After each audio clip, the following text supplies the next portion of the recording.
for an enormous turnout. Hundreds of thousands of attendees. It is our duty to ensure the safety and security of every participant. We are deploying thousands of agents, officers, and specialists from across the country, backed by the robust network of federal, state, and local partners. Our mission is not just to secure an event, but to ensure public confidence and safety. The Secret Service and our partners want every attendee to be confident in their security and feel safe. That is why we are leaving no stone unturned. Everyone entering the event will go through screening at clearly designated checkpoints. These checkpoints and the entire security perimeter will be mapped out and available at www.nsse.dc.gov, along with important updates on road closures, parking restrictions, prohibited items, and other logistical changes. The Army 250th Birthday Parade and Festival are in close proximity but are two separate events. If you are planning to attend the festival prior to the parade, please note you need to proceed through the magnetometers located on the east side of the National Mall grounds on 7th Street. The screening checkpoint for the Army 250th Birthday Festival will open at 8 a.m. at the following location: 7th Street Northwest between Madison Avenue Northwest and Jefferson Drive Southwest. This will be the only entrance checkpoint into the festival. The screening checkpoint for the Army 250th Birthday Parade will open to the public at 2 p.m. at the following locations: 14th Street between Constitution and Independence Avenue, and C Street Northwest between 18th and 19th Street. Please refer to the prohibited items list on the NSSE website to see which items will not be allowed through the checkpoints. Remember, everyone attending the parade will be screened. I want to stress that if you exit the parade viewing area and choose to return, you will be re-screened again before entering. Aviation and maritime security are also top priorities. The Federal Aviation Administration will issue temporary flight restrictions, and the U.S. Coast Guard will release any maritime advisories. All of this information will be easily accessible through the NSSE website. On the ground, we're taking proactive steps to reinforce the area. You will see 18.5 miles of anti-scale fencing, 17 miles of bike rack, concrete barriers, 175 magnetometers, and officers from federal, state, and local agencies standing post. You may also notice multiple drones operating in the area. These are great tools for law enforcement situational awareness and part of our layered security strategy. Rest assured, all drones will be owned and operated by the Secret Service or our partners, so please do not be alarmed. As the public, you play an important role in ensuring the security of the event by reporting any suspicious activity to the nearest law enforcement official. Remember, if you see something, please say something. We've established a dedicated phone line for residents and businesses in the area who may have questions or issues. In partnership with the D.C. Homeland Security and Emergency Management Agency, we will be sharing that number through community groups. We will be active on the day of the parade. One additional note, we'd ask the public, due to the large crowds, noise, and the weather forecast, that for their safety, you leave your pets and emotional support animals at home. As always, service animals are welcome. Chief Smith will speak shortly about what all this means for residents, workers, and visitors in the district. MPD has been and continues to be one of our most critical allies, not only during NSSEs, but in the daily work of keeping our capital secure. Another key partner during this event and every day is the United States Park Police. Chief Jessica Taylor and her team have been working with us side by side throughout the planning process, and they are instrumental in ensuring this event is safe and enjoyable for all attendees. Let me close by thanking the men and women of the Secret Service's Washington Field Office and the Dignitary Protective Division who have been working around the clock to create an excellent security plan. And thank you to all the partners here today. Your dedication, your patience, and your professionalism make this effort possible. I cannot thank you enough for your partnership. And now it is my honor to introduce Chief Jessica Taylor of the United States Park Police. Thank you. Good afternoon. My name is Jessica Taylor, and I'm the Chief of the United States Park Police. The Park Police has significant experience with large-scale special events, especially in and around the National Mall and on National Park Service lands. We're, of course, working under the NSSE umbrella with our partners at the Secret Service and have members on all of the subcommittees. Ensuring a safe event and keeping the public safe is our #1 priority. We'll be on full activation. All of my officers are working on Saturday and leading up to Saturday with road closures and site security. We are particularly grateful for the support of multiple local, state, and federal partners who are sending in their officers and their agents to help us with manpower on Saturday. That being said, plan ahead before you come to the event, right? We're expecting families, we're expecting some children. Parents, take a picture of your children that morning so we know what they look like in the event you get separated. You can easily show the officer the picture. We'll have family reunification tents, and we'll have officers everywhere you look on hand to assist. I am extremely confident in the security site footprint we've put together for this event, and we're looking forward to a safe and enjoyable event on Saturday. Thank you. I'm sorry. I'd now like to introduce FBI Special Agent Charge Bates. Thank you, Chief Taylor. Good afternoon. I'm Philip Bates, Special Agent in charge of the Washington Field Office of the FBI. I appreciate the opportunity to be here today to discuss the FBI's partnership with federal and local agencies to prepare for the Army 250th birthday celebration. As was noted, this is our 5th NSSE of the year, and each one brings different challenges that we must address. But the partnerships remain the same. And our understanding of each agency's unique capabilities and strengths makes us a strong team. For this event, the FBI has lead federal law enforcement responsibility for crisis management, counterterrorism, and intelligence analysis. The FBI will activate a command post at our Washington field office. The command post serves as a central hub for employees to gather intelligence, assess potential threats, coordinate investigations, and surge resources as needed. We're not currently aware of any credible threats to the Army 250th birthday celebration. However, we continue to work closely with our partners and share information to identify and disrupt any threats that may emerge. As always, we remind the public to remain vigilant and to report any suspicious activity to law enforcement immediately. We look forward to working with our partners to ensure that the event is held safely and securely. I'll now turn the podium over to Chief Smith from MPD. Thank you, Special Agent Bates, and good afternoon, everyone. I'm Chief Pamela Smith, Chief of Police of the Washington Metropolitan Police Department.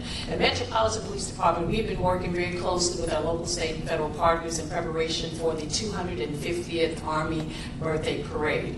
I want to reiterate Special Agent Bates and with regards to what he said, that we have been constantly working together to monitor intelligence, and there are at this time no known credible threats to this event. That being said, we always remain vigilant and ready, and as always, we continuously evaluate intelligence and adjust our posture as needed to safeguard the city. As you've heard, this is a significant event with a large footprint, and we want to make sure everyone, residents, visitors, and participants can enjoy this event safely. We expect major impacts to traffic, especially around the National Mall, West Potomac Park, and the Ellipse on Saturday. There will be numerous road closures and parking restrictions in place, and we strongly encourage the public to plan ahead, allow extra travel time, and consider using Metro Transit or other public transportation options. Maps, closure lists, and other important information are available at nsse.dc.gov, and we'll continue to push updates through MPD's social media channels. MPD is no stranger to large events like this one. We will be enhancing our posture across the city. MPD will be in full activation beginning Saturday morning. This ensures that we have the staffing and resources available to support this event while still answering calls for service and maintaining coverage across all 7 of our police districts here in DC.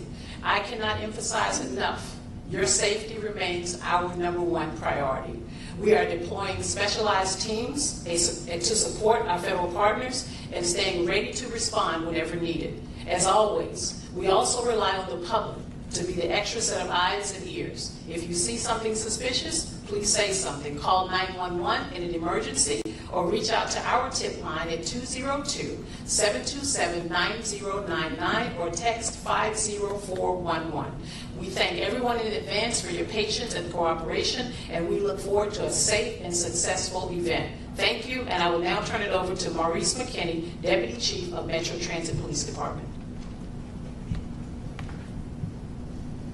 Good afternoon, everyone. Maurice McKinney, Deputy Chief, Metro Transit Police, Special Operations Bureau.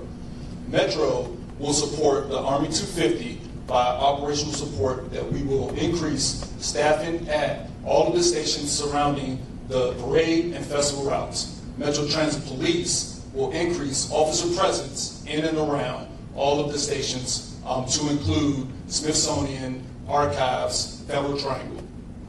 As it relates to rail operations, Metro will operate on a normal service. There will be, my apologies, Metro will operate on normal service, and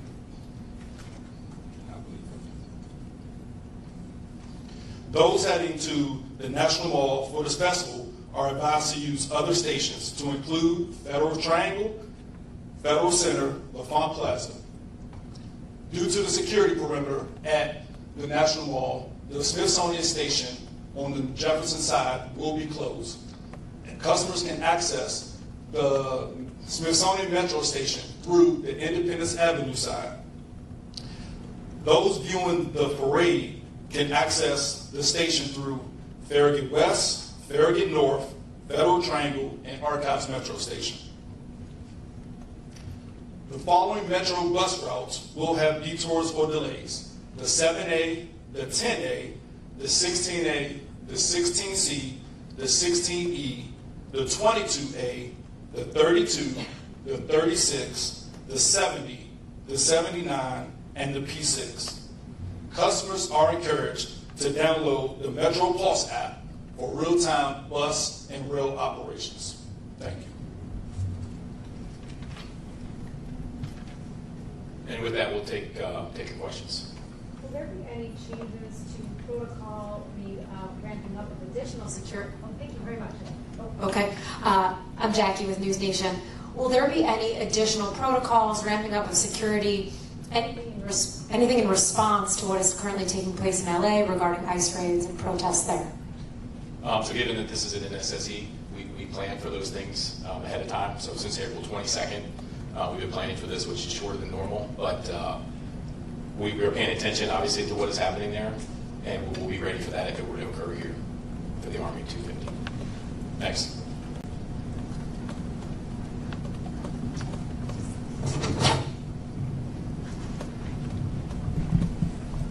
Hi, Hassan Khan with Politico. Just to kind of follow up on that, what have you guys been expecting or discussing in terms of whether we see a similar deployment of federal troops, maybe perhaps a DC National Guard as we've seen in California in response to protests? So I'll just say we're not expecting it. We have no intelligence of that happening here. But if it does, we have the resources to handle it. Right here in front. Okay. Hi there. Thank you so much Sure. for doing this. Nicole Stango with CBS News. Two questions. One, can you speak a little bit about First Amendment activity and plans for protesters? Mm-hmm. Sure. And then just as a second question, curious, you mentioned the 18.5 miles of fencing. Mm-hmm. We've seen much of that go around the White House this morning. Mm-hmm. Do you anticipate that fencing will stay much beyond the event, or at what point should we see that come So down? we're planning on everything to be cleaned up by the 19th. And then as far as the First Amendment activity, from a Secret Service perspective, it's simply people using their First Amendment right to protest. We're not going to do anything with that. But if that turns violent or if any laws are broken, that's when MPD, Park Police, Secret Service will get involved, and that will be handled swiftly. Is there a designated area for that? You want to leave that? Yeah. So the National Park Service handles the permitting process, right? So we have several permits currently pending. From what we reviewed thus far in our communications list, we don't have any significant concerns. We don't have a designated area. According to the permit, they'll request where they want to be, and the National Park Service will make a decision based on the NSSE and the security perimeter. But First Amendment activity, significant experience with all the events in the mall, right? So certainly the Park Police and MPD is well prepared.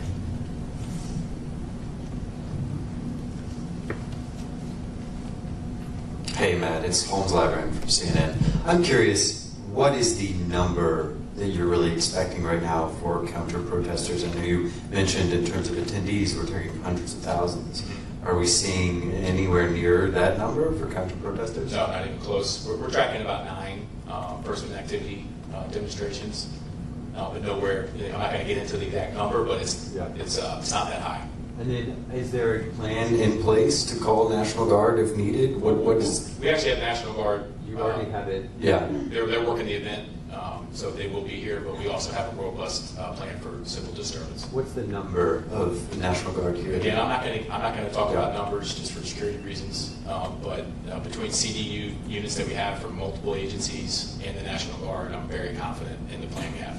Thanks. Yep.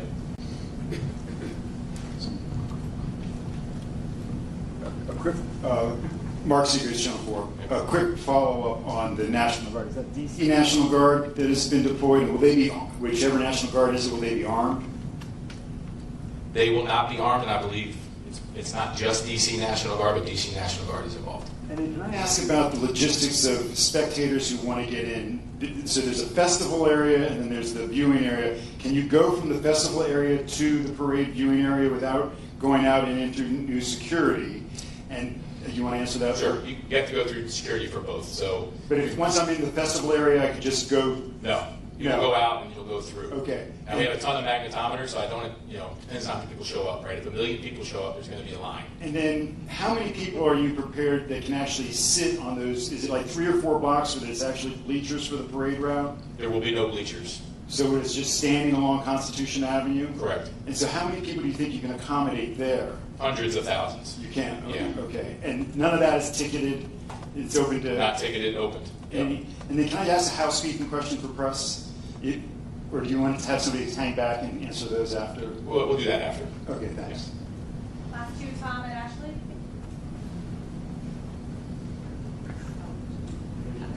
Tom and Ashley. Wanted to ask, first off, related to what you were just talking about, will there be people on both sides of Constitution to watch it, or just the north side? The majority of people will be on the south side of Constitution. Okay. And there will be some available area on the north side. And this may be more for the MPD chief here, Smith, but we unfortunately had the double stabbing and the shooting this weekend while World Pride was going on, not right where the parade was. What do you do to prevent something from happening, not necessarily right at the parade, but in the area not too far from it like that this weekend? Well, we're prepared. I think as law enforcement personnel, we've already gone through the executive steering committee with regards to the resources that we'll have allocated to the 250th, and that's the same thing we would do in any other special event that we have across the city. Making sure our resources are available. If something happens, being able to redeploy those resources to those areas. If I can just follow up real quick. How much are you helping Park Police? Is this like an all-hands-on-deck day for you as well? I stated in my remarks that this is full activation. Okay. And that means that's throughout the city, though, right? Not just here, or it's... Throughout the city. Of course, I still have to maintain the rest of the 7 districts across the city. Okay. And are you confident you have enough to do all of that? I'm confident. Sir. Ashley Parker from The Atlantic. This might be more for someone from the mayor's office, but the White House had said that they were working with the mayor and her team to make sure there were precautions in place so that, for instance, the streets would not be damaged from the tanks. They mentioned potentially putting down steel plating, but they weren't sure that had been confirmed. Can someone talk about what steps the city is taking, again, to help protect the streets from the wear and tear of the tanks and other equipment? Yes, thank you for the question. I'm Colonel Jess Curry, an engineer on the Army staff, as well as part of the U.S. Army Corps of Engineers.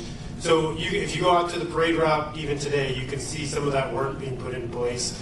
And what that is it started weeks ago with assessments, working with National Park Service, Federal Highway Administration, and really bringing to bear the engineers from the U.S. Army Corps of Engineers, our expert engineers that around the world assess the impacts of these types of vehicles on all types of pavement. So they've done that assessment.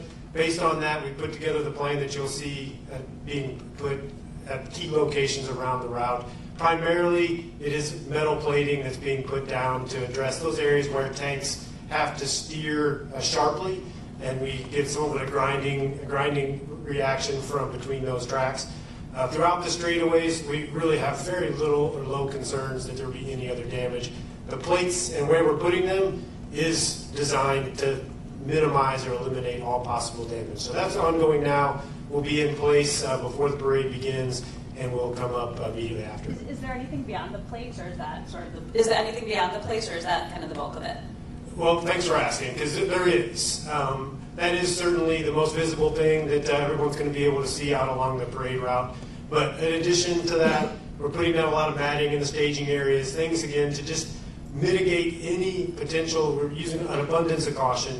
We want to protect these streets. This is our capital city as well, so we're committed to ensuring that we minimize any possible damage. But in addition to the protective measures being put on the road, what you can also see during the parade is the tanks all have brand new rubber track pads placed on them, which increase the padding that they have underneath each track to minimize that potential damage. And it's a parade, so they're going to be moving slowly. They're going to be very careful. The operators that are coming with the units to this parade, they're very, very well trained at what they do, and give us complete confidence that we're going to be able to execute this parade with little to no damage to the DC streets. Thank you, everyone. Hey, good afternoon. Sharon Kirschbaum from the District Department of Transportation. So while the parade route itself is on National Park Service roads, for the vehicles to get to the parade route, they will be riding on district government, DC land and roads. And one of the other things that we do, as we would for all oversized and overweight vehicles, we require that they receive a permit. And when they apply for the permit, we take a look at the weight, and then we work together on the route to make sure that if they're covering any bridges or any other vulnerable roadways, that they can withstand the weight. And then we give recommendations in terms of the spacing and in terms of the speed to make sure that there's no other damage done. Thank you.